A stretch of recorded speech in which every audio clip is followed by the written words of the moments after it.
रहमतुल्लाहि व बरकातुहू। मेरी तकरीर का उन्वान है हिंदुस्तान की आज़ादी में उलमाए दीन का किरदार।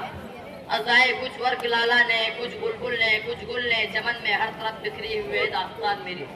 कायदीन मिल्लत और नौजवान मुअज़्ज़िज़ इकराम, आज के इस जश्न आज़ादी के मौके पर हिंदुस्तान के गोशे गोशे में मुख्तलिफ तंजीमों, इदारों, स्कूलों और कॉलेजों में आज़ादी का जश्न मनाया जा रहा है। गुलाम हिंदुस्तान की दास्तान और आज़ादी की कहानी सुनाई जा रही है।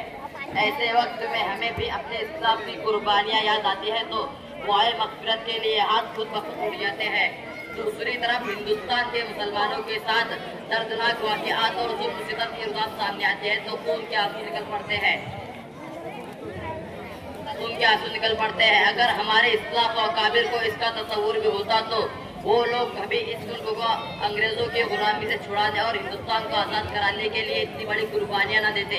हिंदुस्तान की आज़ादी के लिए बालाकोट की पहाड़ी पर सैयद अहमद शहीद और शाह इस्माइल शहीद ने जान दी है। हिंदुस्तान की आज़ादी के लिए शामली के मैदान में उलमाए देवबंद तोपों का निशाना बने हैं। हिंदुस्तान की आज़ादी के लिए शेखुल इस्लाम हुसैन अहमद मदनी पर जो हुआ है। हिंदुस्तान की आज़ादी के लिए 1857 में 51,000 उलमा शहीद हुए हैं। दिल्ली की चांदनी चौक से खैबर तक उलमाओं की गर्दनें लटकाई गई है। इस हिंदुस्तान की आज़ादी के लिए उलमाओं को बरह न करके अंगारों पर डाला गया। मिल्लत इस्लामी के गैर फर्जिंदों, इस मुल्क को आज़ाद हुए 78 साल हो गए हैं। इस दौरे आज़ादी में हुकूमत ने मुसलमानों के साथ गैर मसावियाना रवैया इख्तियार किया है।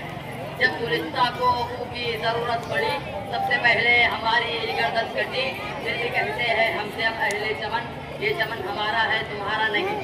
मईशत हो या तिजारत, सियासत हो या मुलाजिमत, हर मोड़ पर मुसलमानों को मफलूज और मशहूर बना दिया गया है। हमारी तरक्की की राहों पर रुकावटें हाइल है। आज हुकूमत के गलियारों से लेकर मुलाजिमत मैदान तक अक़लियत का नारा लगाया जाता है। हम उन लोगों तक ये आवाज़ पहुंचाना चाहते हैं जिनके हाथों में इक़्तिदार है, वो हमें जमहूरियत का हक दे और मुसलमानों को हर तरह की मजहबी आज़ादी दे और उनके हुकूक को पामाल ना करे। वरना अगर मुसलमानों के सबर का पैमाना चलक उठा, नौजवानों ने सबर का दामन छोड़ दिया तो वो आतिशफिशा कहरपुरा बन जाएंगे और तुम्हारी ताकत हवा में उड़ जाएगी और तुम्हारी हुकूमत के ऊपर ऊँचे उड़ जाएंगी। इसलिए मुबारक हो पुरानी मुखालिफत की हम ना करेंगे। मुबारक हो पुरानी मुखालिफत की हम ना करेंगे।